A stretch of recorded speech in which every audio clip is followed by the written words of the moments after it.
As we look at the final piece on our policy recommendations, we want to really work with you on volunteer management. As you heard, we had 17,000 volunteers show up. And a lot of those were just good-hearted Texans, good-hearted Americans, bringing their resources, their time and treasure, their heavy equipment, working really hard around the clock for no thanks and no pay. That was most of them. But then there are the others that we really need to keep an eye on as well. So we have an organization that you funded several sessions ago called the Incident Support Task Force, the Disaster Recovery Task Force. We have the capability to, in real time, within the first 12 hours of an incident, the first operational period, set up a volunteer reception center where all volunteers should go, and they should check in, and they should share with us their capabilities and what they're capable to do. Are they unskilled labor? Are they electricians and carpenters? Are they want to help sort clothes, or do they want to search for live and missing victims? Fact of the matter is, people come in so quick that we can't control them sometimes, and we don't know who they are. Yet they're going through all of your personal belongings. They're in places that nobody else is supervising or watching them.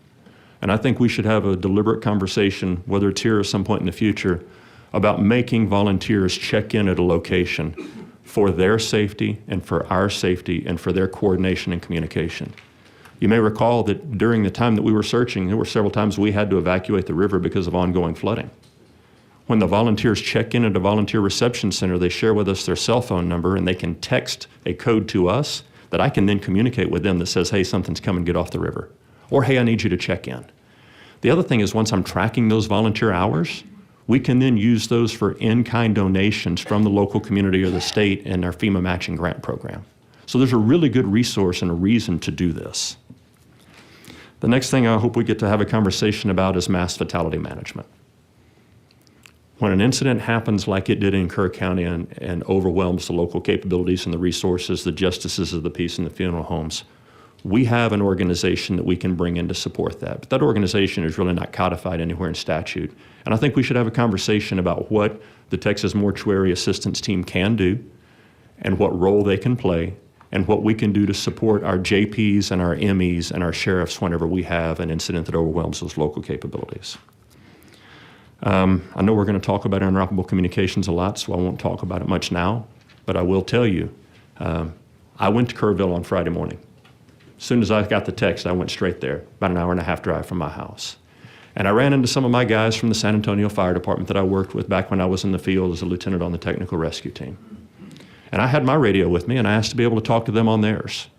But their San Antonio radio doesn't work in that footprint. So they had some really cheap Chinese radios that they were talking to each other on. We're better than that. We can do better than that, and we need to. We also should have a deliberate conversation about the credentialing of emergency managers at the local level. Today, in Chapter 418, you've heard emergency management directors by statute are mayors and county judges. You will see the words emergency management coordinator listed twice in Chapter 418, only twice. It says the emergency management director may appoint an emergency management coordinator. The emergency management coordinator is an assistant to the director.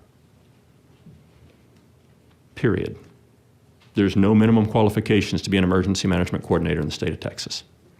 It's whoever the county judge or whoever the mayor appoints. We're better than that. And finally, I'm grateful for your funding and everything that you've given us, but we have a lot of work that we still need to do. Our agency is very small, and I look forward to future conversations about things that we need to continue to support our great state.